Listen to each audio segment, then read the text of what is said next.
Martin, I think this is one tailor-made for Simon. So many people getting in touch this morning. And I'll just take one at random. There's Brett. Surely, Chelsea in breach of FFP. What are they doing? This cannot be right.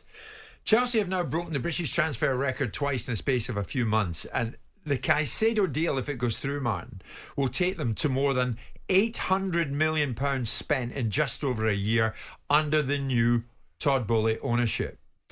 So Chelsea will now have paid Brighton, incidentally, almost $200 million on player and managerial signings. I mean, when it boils down to it, Simon, explain this to us. I mean, has Boehly been more disruptive to the Premier League landscape than the likes of Abramovich ever was? Well, you have to look and see what he's doing, because no one's bought a football club for £2.5 billion. So Abramovich bought it off Ken Bates 20-odd years ago and paid a certain amount of money and then went on a spending spree. And if you price in inflation, it's comparable to what Todd Boehly's doing. I don't like it. I think it is prolific and profligate. But you also have to look at what he's actually doing. He believes, I think, that is much more revenue around in the football world than is currently being achieved, whether it's digitally or a variety of different opportunities that Chelsea believe they're going to build. But here's what's happening with their transfer spend. And here's what's happening with their ability to be able to adhere. I think they'll struggle to do it in the longer game if they don't start getting some achievements on the pitch. But here's where they really are. They've spent £800 million on players. They spent $600 million last year. They capitalised that over 8 years. All those players were on 8-year contracts. So all of a sudden that £600 million spend is reducing at £75 million a year. So you're charging £75 million because you're dividing 600 by 8. Right, you're reducing your 600 million spend by 75 million every year. He's now had that change because they didn't like it. The football fraternity went, you can't do that over 8 years. We only want it back to 5. So this year's spend, right, will be 300 million, around about that. Right. And it'll be reducing at 60 million a year. So he's now losing 75 million each year from the spend last year, plus 60 this year. But he's gone and sold 250 million worth of players in 3 transfer windows. And all of those players have produced an outcome that have been profitable to Chelsea. He sold Kai Havertz for 60-odd million quid. He bought him for 60-odd million quid. But on his balance sheet at the time, when he sold Kai Havertz, he was carrying him at 25 million. So he sold him for 60. He's booked a 35 million pound profit. He sold Mason Mount, who's an academy player, for 60 million quid. He's booked a 60 million pound profit. So over the 3 windows, he's booked somewhere in the region of 200 million worth of transfer gains on his balance sheet, and he's reducing it by 135 every year. So he's 65 million pound in credit right now on his balance sheet against transfers. That's how he's doing it. Now, eventually, if Chelsea don't pull up revenue and start to get back in the Champions League or generate other revenue streams, this is going to catch up with him sooner rather than later. But right now, £800 million worth of spend, it equates to £135 million a year worth of transfer losses, right, or depreciation. And then you've got 200 million worth of transfer gains on Havertz, on Mason Mount, on Ruben Loftus-Cheek, and on we go. Look who they've sold. But it's a gamble in the longer term. Well, if they don't start doing it, it's a gamble on the pitch. It's a gamble in terms of the consequence around financial fair play. Now let's look at what the consequence is. The consequence in financial fair play is a financial consequence, right? Are we suggesting that people that have paid £2.5 billion for a business that are funding £800 million of transfers won't take a smack on the knuckles like other clubs are getting right now? 10 million here, 20 million pounds there. I'm not suggesting he's aiming for that, but right now people are saying, how the hell can you spend £800 million on transfer fees and not be breaching financial fair play? Well, I've just told you, if you're depreciating that at £135 million a year, and you've just sold 260 million pounds worth of players over 3 transfer windows, and most of those players, with the exception of Timo Werner, which was sold at break even, are booking you a profit, you've just covered the last 18 months worth of potential losses and going into next year as well. Now, in 18 months' time, if Chelsea are still spending at this level, are still carrying that level of depreciation, haven't balanced the books by selling more players, and haven't got themselves into the Champions League, then they're going to get caught. I'm with you. So answer me this. Could Sullivan and West Ham, I know it sounds ridiculous, but I'll put it to you, go on something of a similar spending spree because in the longer terms, they'll have balanced the books with 105 for Declan and maybe, dare I say it, right now, 70 for Paqueta. But here's the thing, right? What did I tell you about Newcastle? I said to you, Newcastle can spend money and they can spend big money and they'll spend 120, 150 million. No, they won't. They've got no money. It's not a bottomless pit. They've gone in and spent another 150 million quid, Newcastle. They spent 150 to 200 million last year. Since they've walked through the door, the Saudis will have spent somewhere in the region of 300 or 400 million quid, getting close to that, right? And no one's talking about the complications of Newcastle's financial fair play, and they've only just got into the Champions League for the first season. So they can do it, but of course it's again how they spend their money and how much profit they've got in players. Declan Rice is a straightforward 100 million to profit. So they've now got a player that was an academy player, that's got no carrying value. The moment they sell him for £100 million, they've booked £100 million profit on that transfer. Now, of course, other players that they've bought previously, they're carrying a legacy of losses and also players that are depreciating. So there'll be, and this is why Bowley's made a Horlicks of the on-field stuff right now in terms of the managers that he's chosen and the performance he got from the team last year. But the economics, this guy doesn't spend. I'm not admiring it, by the way.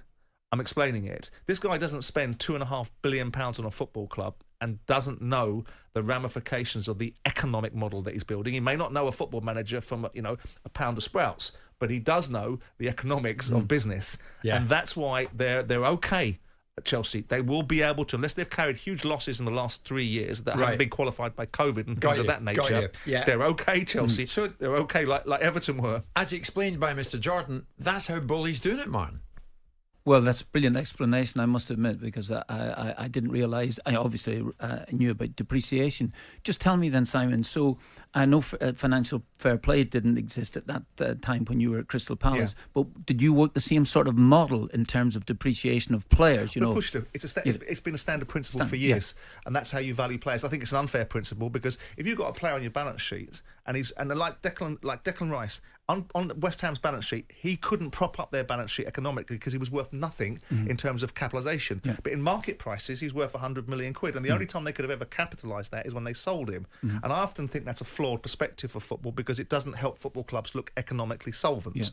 And if they're going to be governed by depreciation, they need some help. And I think the football authorities, without boring people lecturing economics, should look at it differently.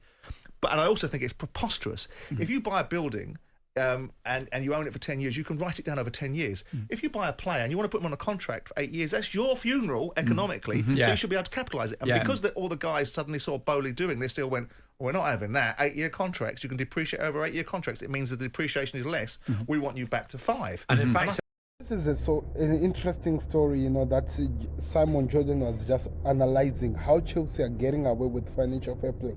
Of course, people don't want to hear this. We want to find Chelsea in trouble and put them in trouble. But what Bowley is doing, Todd Bowley, is taking advantage of something that the Premier League, people came up with this financial fair play thing out of the standards. It's playing with it and it's getting away with it. Making sure that if you sign a player for 100 million and give them an 8-year contract, it means that the financial player will only apply into the contract of the player. That allows him to get anyone he wants. But also the interesting part that people don't even want to accept, and I'm telling you that this can also keep on happening and nothing's going to change, is the fact that Chelsea have created this model, and this was not even created by Bowley. It was created before Bowley, where they would sign youngsters from the academy and make the academy strong. So it means that they're always going to be creating so many new players who are well and can actually improve the team, and take those players who are homegrown and sell them, which means they're making 100% profits in those players. So the people like Loftus-Cheek, the people like Mason Mount, as much as we don't want to accept it as the world, they're also going to be the type of players that are going to keep allowing Chelsea to get away with this financial thing, and keep doing it and doing it and doing it. Because even though we said that we don't want to see it and we want them to be caught, they can't, because even the players that they're getting, they're at an age that if they can stay with them for such a long time, they can still apply and they can still make money with those players. And look now, how many players they've sold? They have around 200 and something million pounds, which means that is just profit on what is going to come from this year, the last 18 months to the next 18 months, which are because they have so many 100% profits that they made in players like Loftus-Cheek, Mason Mount, Odoi could also be one of the players who's involved. So even though we are complaining about them breaking the British transfer record as they keep doing, they are going to keep getting away with it, and they're going to keep making more signings and keep giving them those 8-year contracts, because they know that with those contracts, that divide, according to Simon Jordan, now it's around to 60 million.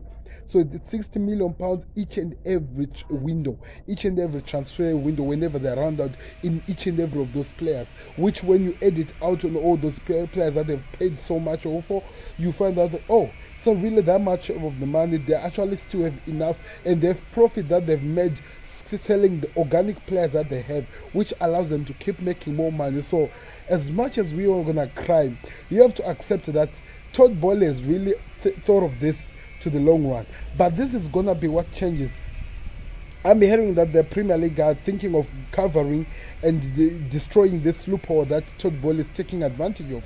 But even though they destroyed it, he has already created a team that in the next 5 to 10 years is gonna keep producing something, and they might even win something, because we saw what Arsenal has created. Now you see what Todd Boehly is doing. So whatever you're gonna say, Chelsea are gonna be there, and they're gonna be causing havoc with some of the best youngsters ever. They're getting the Kylian Mbappe before they're Kylian Mbappe, and turn them into one of the world stars and keep them in their club, because they've signed 8-year contracts, which will allow them to even make more money out of this. So as much as we're keeping on complaining about this, it's not gonna work. We have to accept it and just move on. Let me know your thoughts in the comment section.